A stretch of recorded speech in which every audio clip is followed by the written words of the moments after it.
Hi, in front of me is Samsung Galaxy S21 Plus, and today I would like to show you how you can set up face unlock on this device. Start by opening Settings, then scroll down and click on Biometrics and Security. Now tap on Face Recognition and enter your current login method. Read the disclaimer, click Continue and answer the question: do you wear glasses? When you're done, click Continue again.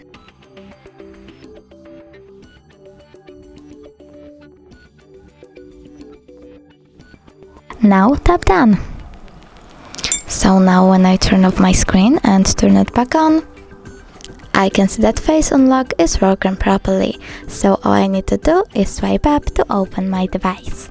Thanks so much for watching. If you enjoyed this video, don't forget to leave a like, comment and subscribe. Bye!